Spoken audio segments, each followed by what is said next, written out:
Apa aja kemarin Kak? Belum ya? Baik. Nah, oh baru sampai jembatan Shirathul Mustaqim.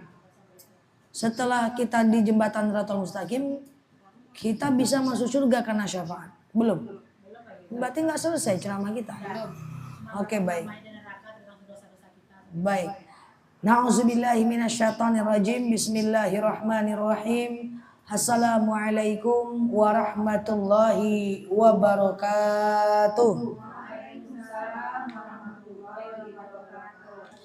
Alhamdulillahil wahidil qaharil azizil ghafaril mukawwirul laili 'alan nahar tazkiratan li ulil qulubi wal absar tabsiratan li zawil albabi wal i'tibar amma ba'd. Kama qala Allah ta'ala 'azza wa jalla fi kitabihil karim. Na'udzu billahi minasyaitonir rajim. Bismillahirrahmanirrahim.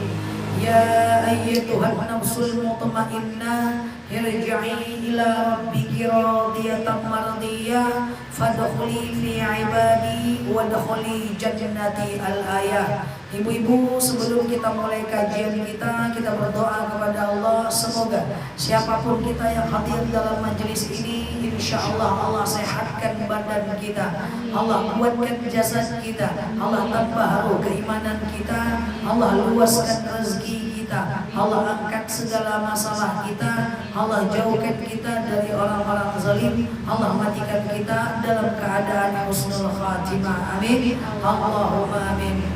Ibu-ibu, kemarin kita telah membahas tentang proses menuju surga, tapi kajian kita belum selesai. Kita review sebentar baru kita lanjutkan. Yang pertama, kemarin saya menjelaskan tentang konsep ujian, betul kan?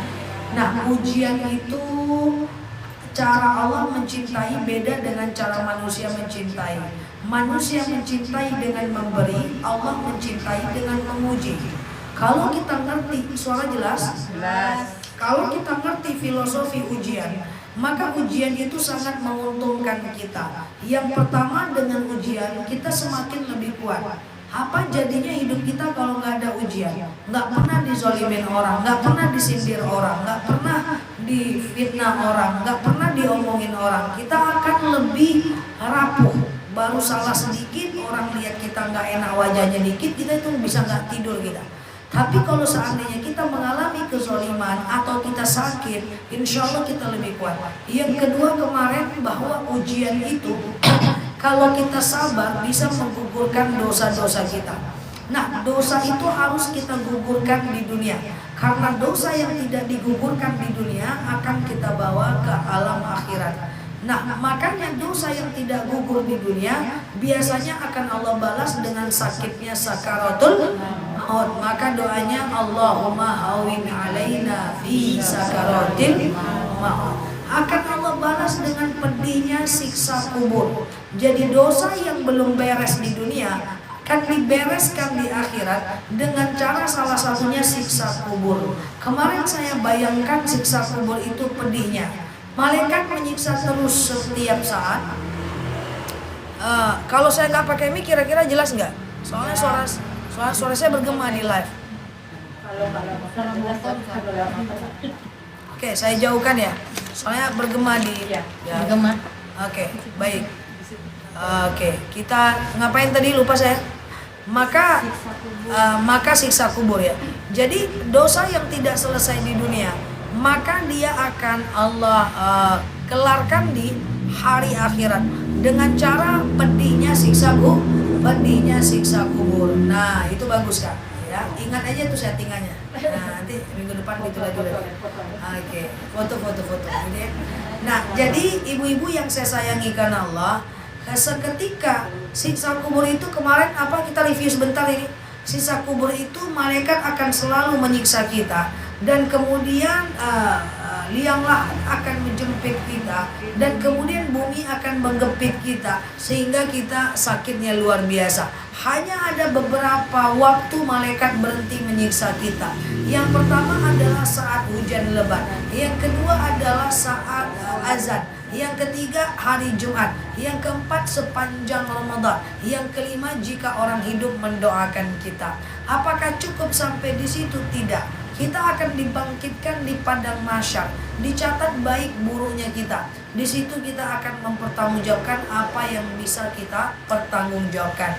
Bisa jadi kita cuan di padang mahsyar jika banyak orang-orang yang zalim, dan bisa jadi kita nggak untung kalau kita nggak ada ujian hidup.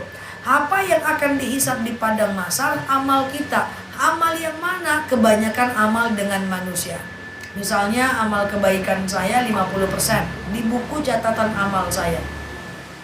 Amal keburukan saya 50% juga, gitu kan.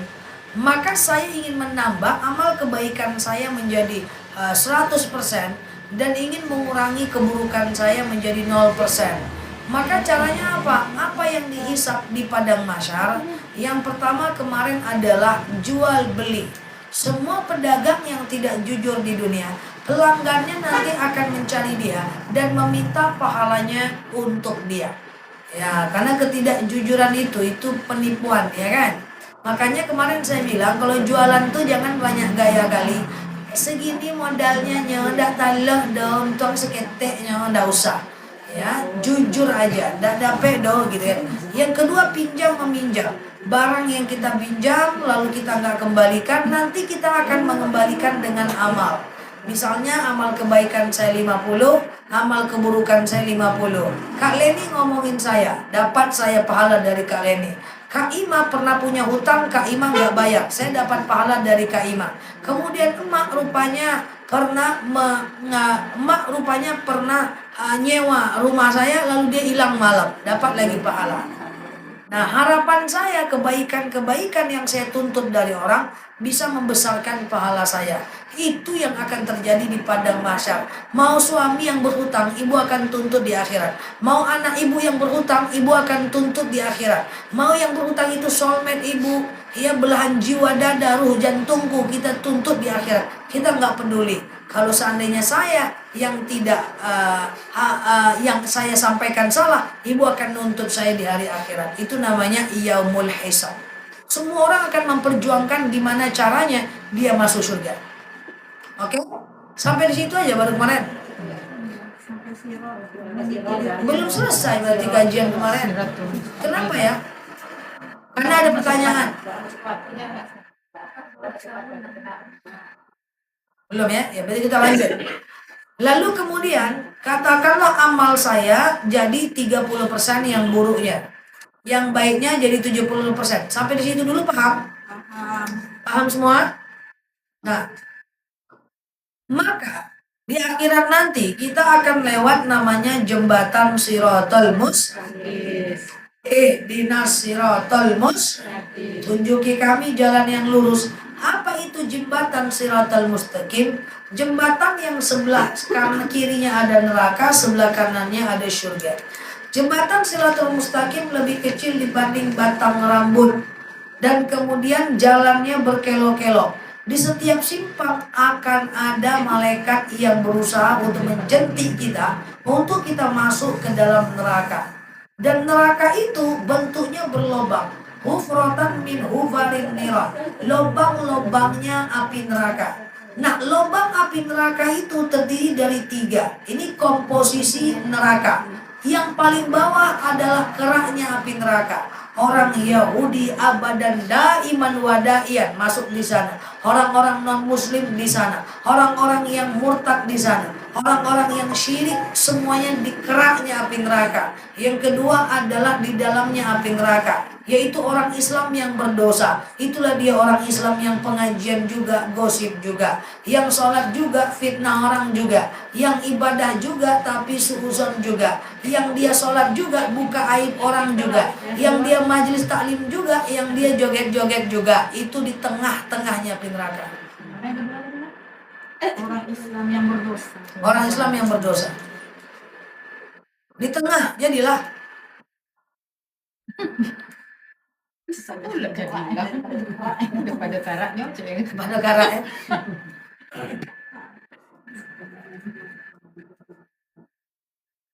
Dan yang ketiga adalah pintu neraka.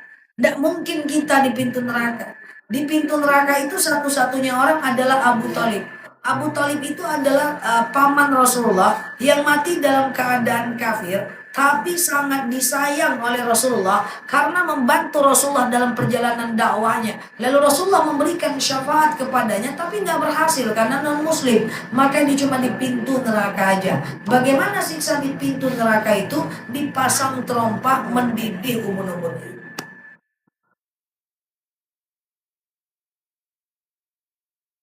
Sampai di situ kemarin, pengajian kita betul? Belum sampai itu lagi. Oh ya udah. Nah, berarti syafaat belum? Nah, biasanya Kak Ima dosanya 50%. Dia masuk ke neraka sesuai dengan lamanya dosanya. Makin banyak dosa tersisa, makin lama di neraka. Saya 30%. Kak saya lebih sebentar di neraka.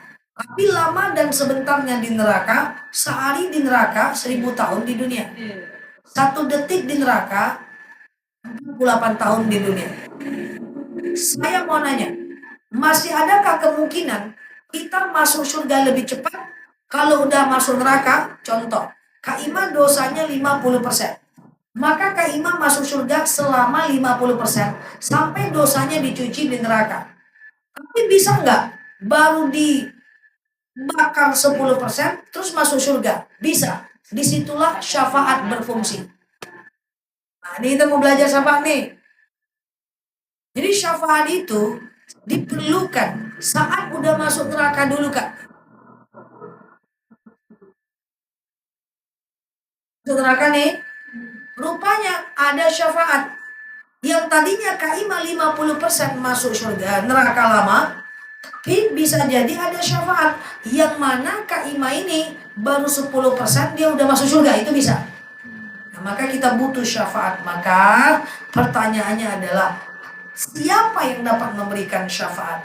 Amal apa yang dapat memberikan syafaat? Itu tema kita sekarang, melanjutkan kajian kita sebelumnya. Yang pertama, dapat memberikan syafaat adalah orang Islam atau orang Islam yang beriman, yang saling mencintai karena Allah.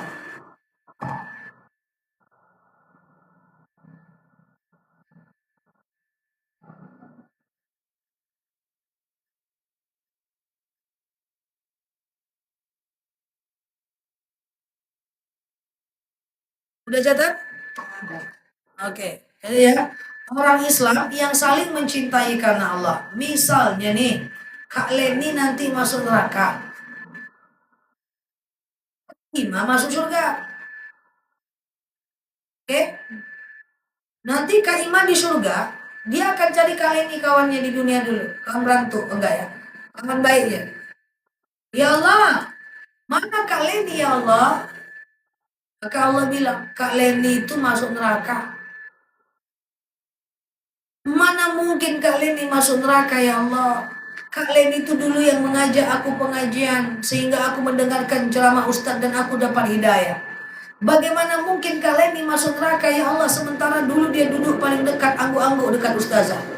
Bagaimana mungkin Kak Leni masuk neraka ya Allah sementara Kak Leni itu kalau nggak ada dia ya Allah saya itu udah ada MC. Ngaji kami. Ngaji kami saja. Mulai dari sejarah. Dulu Kak Leni yang mengajak saya pengajian sehingga saya dapat hidayah, sehingga saya mendapatkan hidayah, sehingga saya berubah. Akhirnya saya masuk surga ya Allah. Bagaimana mungkin teman baikku itu masuk neraka ya Allah? Tidak bisa. Kak Leni itu masuk neraka. Enggak ya Allah. Kalau kayak gitu, oke lah ya Allah. Saya masuk neraka aja, saya susul Kak Leni. Kata Kak Ima. Tapi saking sayangnya Allah dengan penduduk surga, jangan Kak Ima, kata Allah, oke lah kalian ini ku masukkan ke surga. Gitu konsepnya. Itu bisa dilakukan untuk orang-orang yang mencintai karena Allah. Makanya uhibbuka fillah, aku mencintaimu karena Allah. Cinta karena Allah itu cuma satu aja gayanya. Anta'muruna bil ma'ruf wa tanhauna 'anil munkar. Mengajak orang kepada kebaikan, mengajak, melarang orang kepada keburukan. Setiap orang yang menyarankan kita berbuat baik itu cinta karena Allah. Tapi kalau kita berbuat baik, teman kita bilang selola, itu bukan. Tidak bisa dia memberi syafaat, tidak pakai itu. Maka setiap teman yang menegur kalau kita salah dalam diam, tidak boleh menegur orang depan orang ramai. Dan setiap orang yang mengajak kita kepada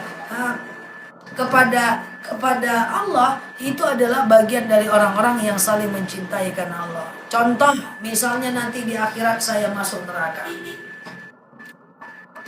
Di akhirat saya masuk neraka. Semua jamaah Nurul Mawaddah masuk surga. Nanti di akhirat jamaah Nurul Mawaddah akan pening. Mana Ustazah Nela ya Allah? Ustazah Nela kalian tuh masuk neraka. Ya Allah, bagaimana mungkin ustazah kami masuk neraka? Karena dakwahnya lah kami melakukan sholat sunnah. Karena dakwahnya lah kami melakukan puasa sunnah. Karena dakwahnya lah kami mau berhijab. Karena dakwahnya lah kami tidak mau pakai celana lagi. Ya Allah, mana mungkin ustazah kami masuk neraka? Apa kata Allah? Tidak. Ustazah kalian tetap masuk neraka. Ya Allah, kalau bukan karena mereka, maka kami tidak akan masuk surga ya Allah. Kalau gitu kami susul aja ustazah Nela itu ke neraka. Maka Allah bilang jangan. Ustazah kalian masuk surga. Gitu deh. Langsung itu syafaat. Siksa kita belum selesai, karena ada syafaat langsung yang maksudnya tadi. Ya, walaupun kan tadi saya 50%, berarti saya 3% kan tadi. Baru 2% saya masuk surga karena dijemput. Sebaliknya, jamaah masuk neraka semua. Masuk online, neraka semua. Yang jamaah offline, neraka semua. Saya masuk surga sendiri. Nah, itulah. Mana jemaah saya ya Allah? Jemaah kamu itu masuk neraka. Mana jemaah Nurul Mawaddah ya Allah? Jemaah online ya Allah? Semua masuk neraka. Bagaimana mungkin ya Allah jemaah Nurul Mawaddah itu masuk neraka ya Allah? Sementara ketika saya datang mereka lebih on time daripada saya. Ketika saya ceramah mereka anggu-anggu nyatat macam berdikte ya Allah. Ketika saya datang saya ceramah mereka semangat tak pernah libur ya Allah. Mana mungkin jemaah saya masuk neraka. Ya tetap aja jemaah kamu tuh masuk neraka. Jangan ya Allah. Saya kalau tidak kehadiran mereka, saya tidak akan masuk surga ya Allah. Kalau tidak karena mereka mendengarkan ceramah saya, mungkin saya tidak berdakwah. Kalau tidak mereka datang ke pengajian, mungkin saya tidak berdakwah. Saya masuk surga karena wasilah mereka ya Allah. Jangan pisahkan kami di akhirat ya Allah. Tidak bisa. Jemaah kamu itu memang dia belajar. Memang dia mendengarkan ceramah. Tapi pulang ceramah dia bergosip. Pulang ceramah dia berjoget. Pulang ceramah dia melawan suami. Pulang ceramah dia buka aurat. Mereka semua masuk neraka. Oke lah ya Allah. Kalau kayak gitu, akulah yang akan masuk neraka bersama mereka. Apa kata Allah? Ndak. Ya, oke, saya masukkan mereka ke surga. Gitu. Paham? Makanya, cintailah karena Allah. Orang-orang yang saling mencintai karena Allah itu lebih tinggi derajatnya dibandingkan saudara kandung, saudara yang kandung. Karena kita dengan ibu kita, dengan mak kita bisa jadi tidak saling memberi syafaat. Kita dengan kakak kandung kita bisa jadi tidak memberikan syafaat.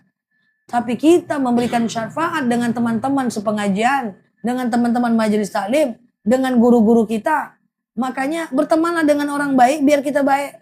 Innal muhibbu lima yuhibbu muti'un. Orang yang mencintai itu akan patuh, manut kepada orang yang dia cintai.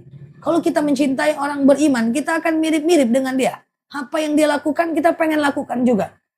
Ya.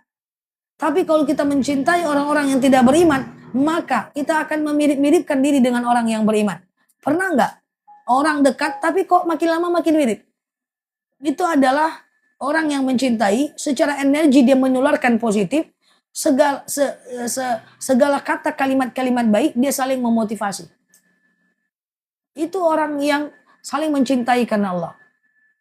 Kami kalau bercerita sesama kami, cerita misalnya, teman saya misalnya cerita, Dari mana? Habis dari rumah orang tuaku. Orang tua tuh gas aja. Bakti aja nggak usah mikir. Aman, jaga orang tua selama dia hidup. Jaga, jaga. Itu bahasa kami sesama kawan. Itu kawan yang baik itu. Saya bilang, udah jaga. Iya Nel, iya, jaga baik-baik orang tua. Selama dia ada, jaga dia. Full aja, baterainya full 100%. Jadi obrolannya tuh seperti itu gitu loh. Bukan ngobrolin ternyata dia selingkuh ya. Padahal dia pakai jilbab ya. Nah, ternyata dia bicara juga ya, nggak nyangka ya, nggak kayak gitu ceritanya. Nah itu adalah orang yang saling mencintai karena Allah, yang bisa jadi tidak ada di dekat kita, tapi selalu mendoakan kita dan mengingatkan kita dalam kejauhan. Kalau ketemu orang ini, pegang dia, jangan jauh-jauh lari dari dia, karena dia bisa punya kekuatan memberikan syafaat untuk kita di yaumil akhir.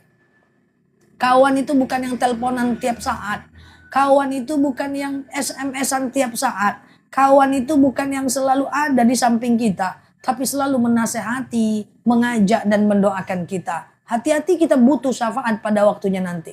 Clear? Yang kedua, yang dapat memberikan syafaat itu adalah bayi yang lahir dan gugur sebelum baligh.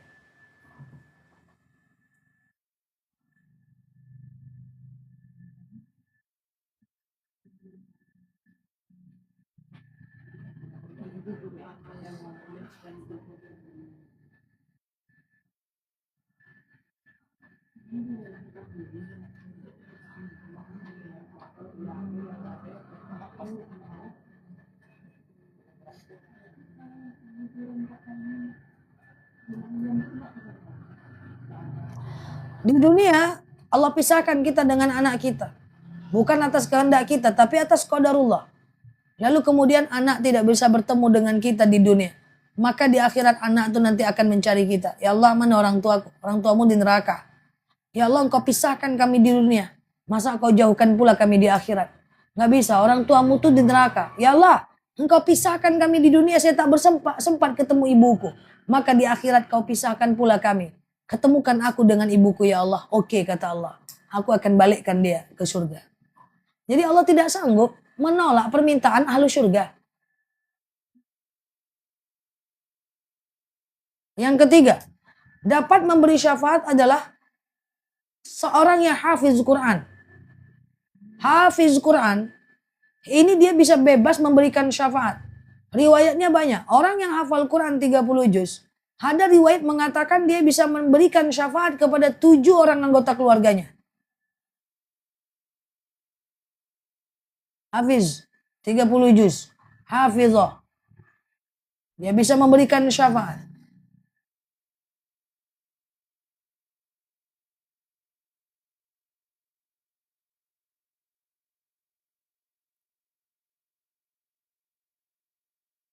Yang keempat adalah dapat pula memberikan syafaat Rasulullah SAW. Makanya perbanyak berzikir.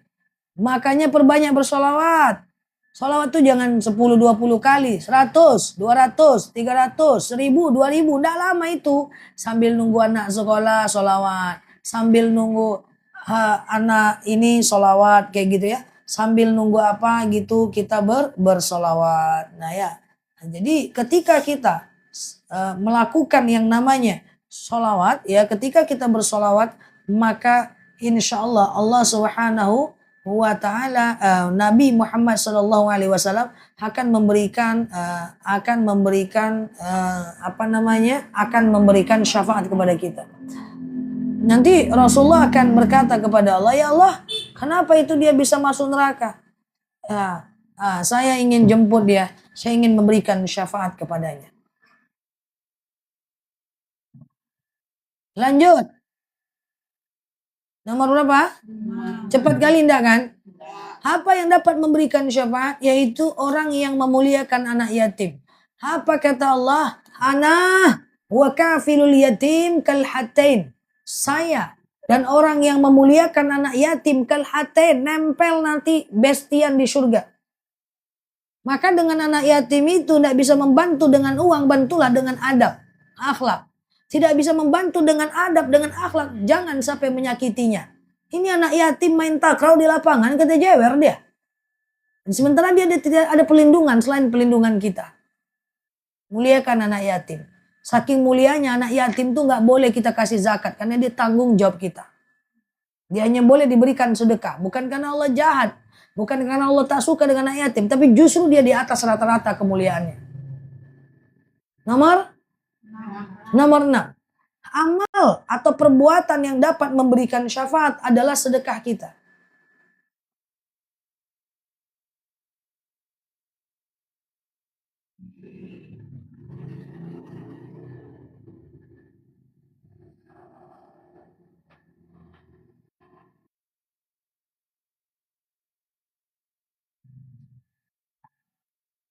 Sedekah kita.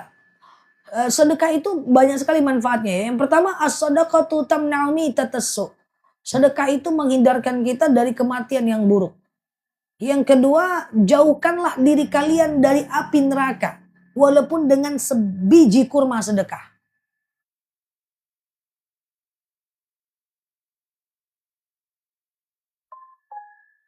Yang ketiga, sedekah itu akan menjadi pertolongan atau syafaat untuk kita di yaumil akhir nanti.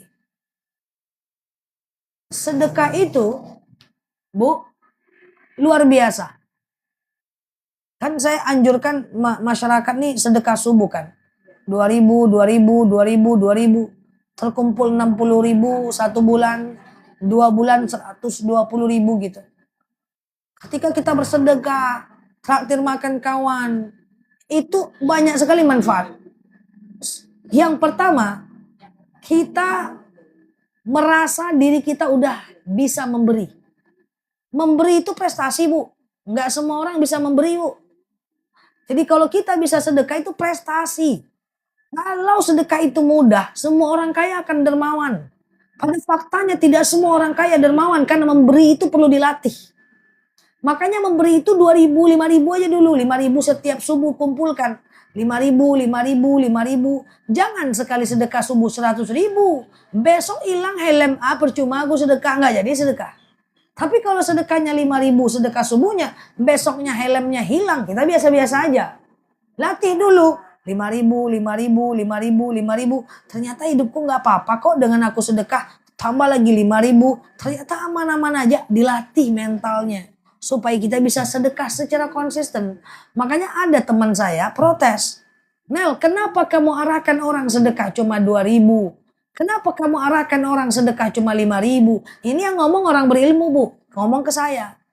Saya bilang, semua hal perlu dilatih. Konsistensi lebih penting dibanding segalanya.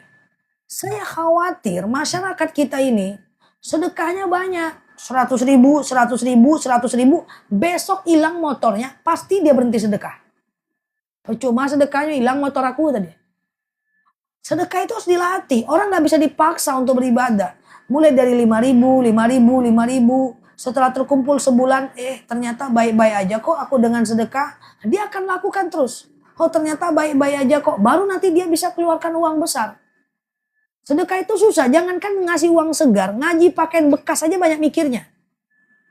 Iya kan? Wah ini mau kasih lah pakaian bekas ini untuk korban sumbar. Hendak jadilah beko kurui beko soal ya. Iya kan?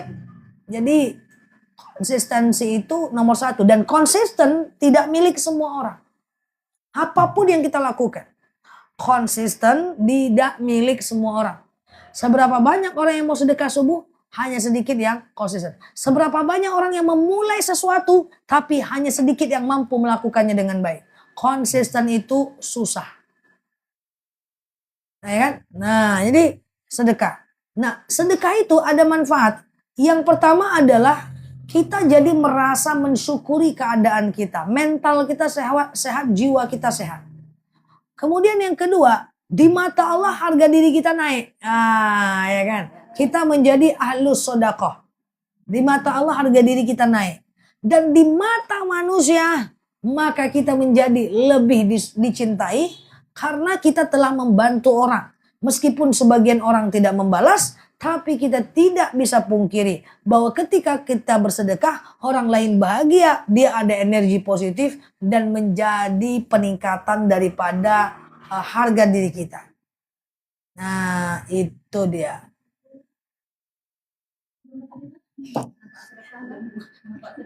Udah 3, ada yang 1 tanya ya.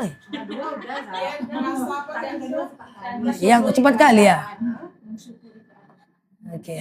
Yang pertama, dengan kita sedekah, kita bisa mensyukuri diri kita. Oke. Atau ulang dari awal? Enggak ya, bercanda aja. Lebay. Kita mensyukuri diri kita. Karena sedekah itu prestasi, Bu. Nggak bisa diremehkan itu. Kedua, Allah akan harga diri kita naik di mata Allah. Keren tuh.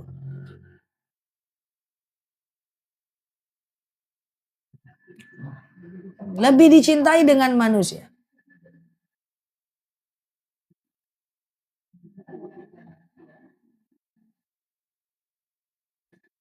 Kalau bahasa saya, memberi itu adalah prestis, penghargaan. Semakin sering kita memberi, semakin kita akan merasa diri kita berharga dan orang lain merasa kita ada. Jangan sampai orang ada nggak jadi orang yang ada nggak adanya sama aja. Oke?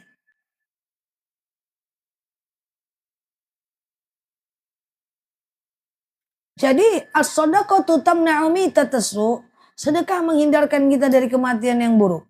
Sedekahlah kalian walaupun dengan sebesar biji kurma saja. Dan sedekah itu bisa mendatangkan syafaat. Dan yang paling mantap, mathalul ladina yunfiquna amwalahum kamathali habbatin ambatat sab'a sanabil fi kulli sumbulatin mi'atu habbah. Sekali kita bersedekah, Allah akan balas 700 kali lipat. Masya Allah.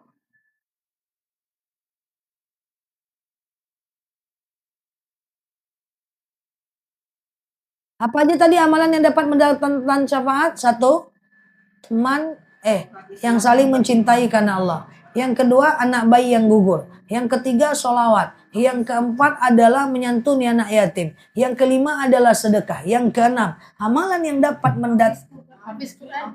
ya, hafiz Quran. Ya, hafiz. Oke. Kemudian yang ketujuh, yang dapat mendatangkan syafaat. Yang ketujuh adalah puasa sunnah.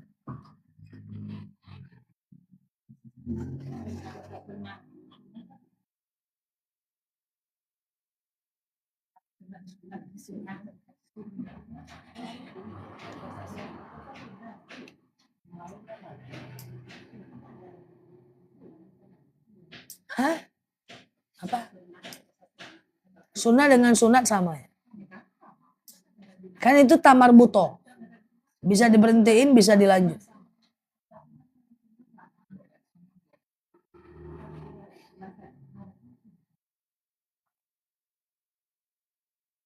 Apa fadilah puasa?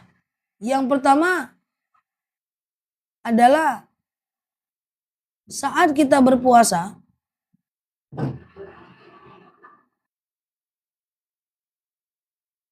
dosa-dosa kita berguguran. Secara otomatis walaupun kita nggak mohon ampun. Yang kedua, selama kita berpuasa dosa berguguran.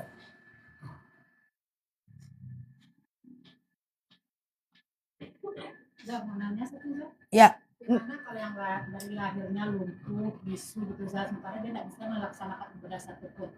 Apakah dia berdosa? Sampai meninggal itu nggak bisa dia makan-makan juga. Oke. Ngomong pun cuma bisa minta makan, mama. Oke. Saya jawab ini sedikit lagi. Nah, kemudian puasa itu bisa menjawab atau mengijabah doa-doa kita. Jadi selama kita berpuasa, doa-doa kita diijabah. Habis duha, habis zuhur, berdoa. Termasuk saat berbuka, bersahur, ya doa kita diijabah.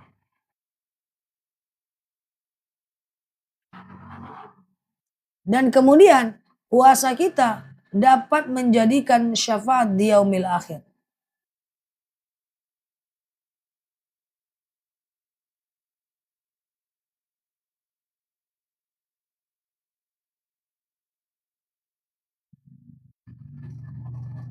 Oh,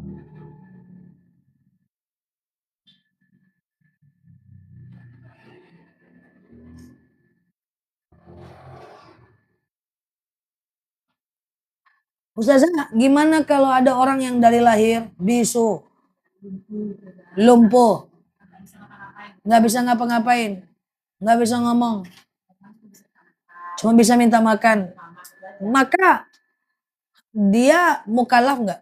Akalnya sempurna nggak? Pasti nggak mungkin dia sempurna akalnya. Sempurna akalnya itu maksudnya kayak orang normal, nggak kan? Maka dia tidak mukallaf. Sementara semuanya itu orang tua yang ngurus. Dia tidak mukallaf. Andika, Kalau dia tidak mukallaf, tidak sempurna akal, itu dia tidak wajib sholat, tidak wajib taat kepada hukum Allah. Ada beberapa orang yang boleh meninggalkan hukum Allah, boleh nggak sholat, boleh nggak puasa. Satu orang pikun, yang kedua orang gila, yang ketiga orang anak kecil yang belum balik, yang keempat orang dalam keadaan pingsan. Termasuk gila ini maksudnya tidak mukallaf. Jadi kalau kita tidak mau sholat, boleh pikun dulu, boleh gila dulu, atau boleh balik ke anak kecil, atau boleh kita pingsan, dibius. Tidak akan dihisap, dia nggak akan dihisap. Orang gila tuh nggak akan dihisap. Kalau takut dengan hisap, gila lah. yang lumpuh tadi nih kak, nggak ada ibadah. Iya, gila di sini nih maksudnya bukan dia gila, tapi akalnya itu nggak utuh, nggak sempurna, sama kayak orang pikun lah.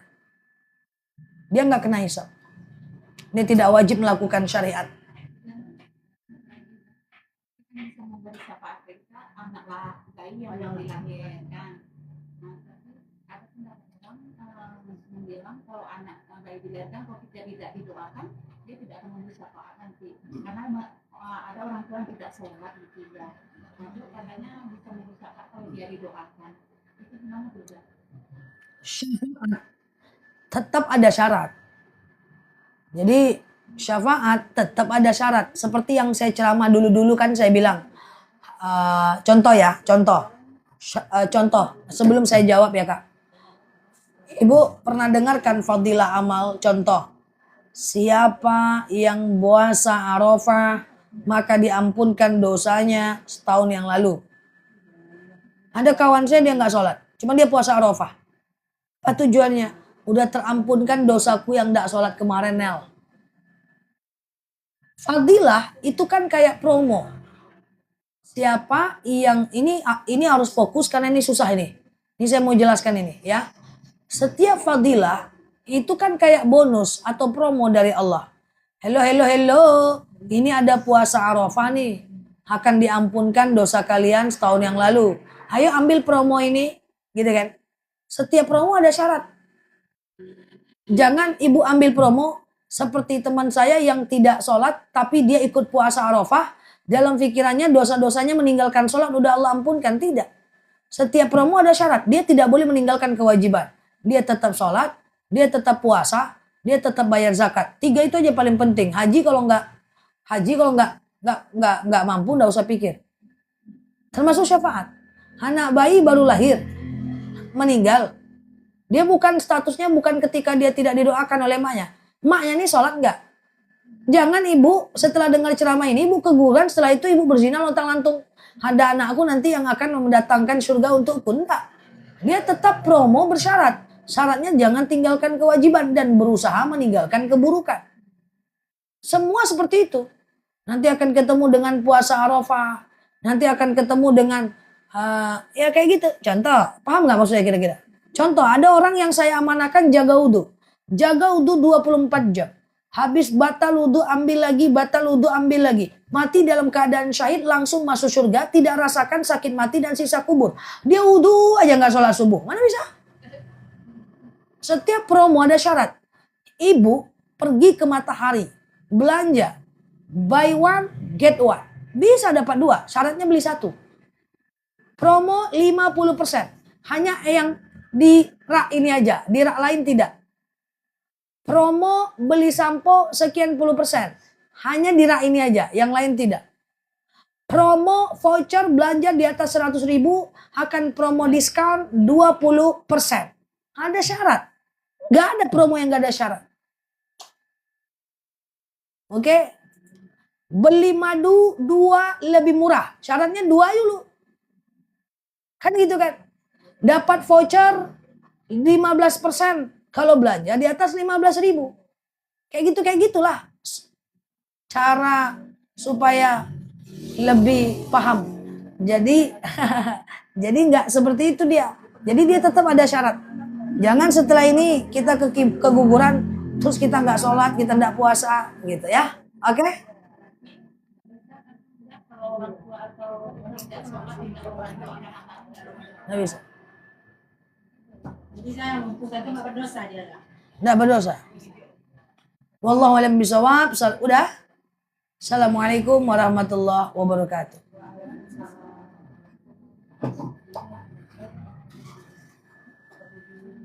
Promo.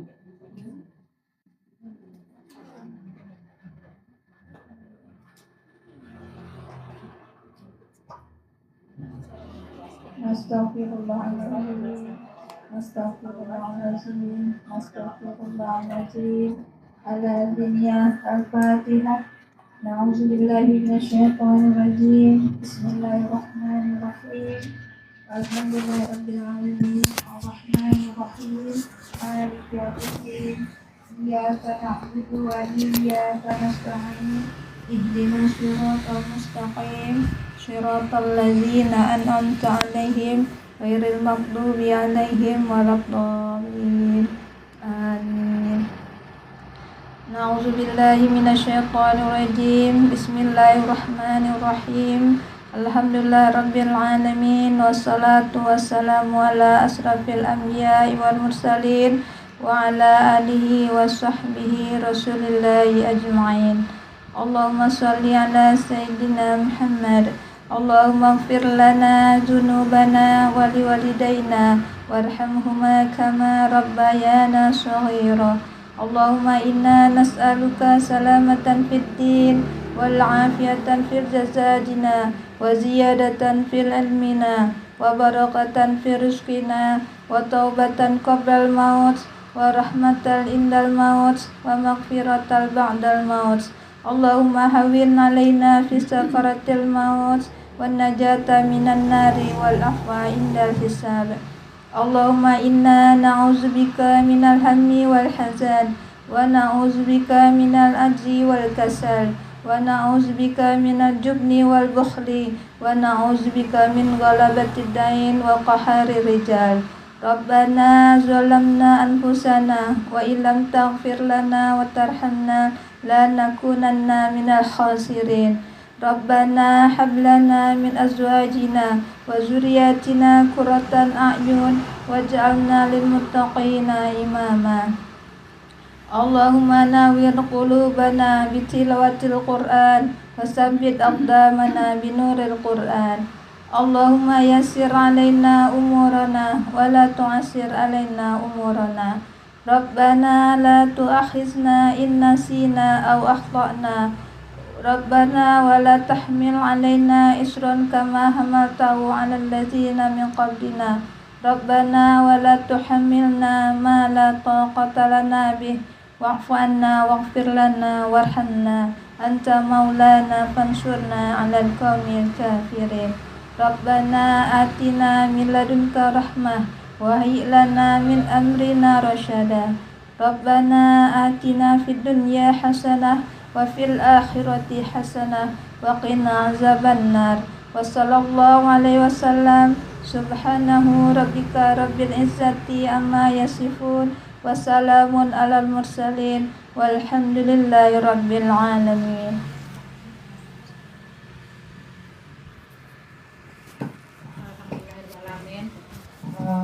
Terima kasih kita ucapkan kepada Ustazah yang telah menyampaikan tausiahnya di hadapan kita bersama. Semoga apa-apa yang disampaikan Ustazah dapat kita amalkan dalam kehidupan kita sehari-hari. Saya sebagai protokol mohon maaf apabila ada kesalahan. Saya tutup dengan wabillahi taufiq wal hidayah. Assalamualaikum warahmatullahi wabarakatuh. Halo teman-teman, thank you ya yang sudah mampir di akun aku. Teman-teman saya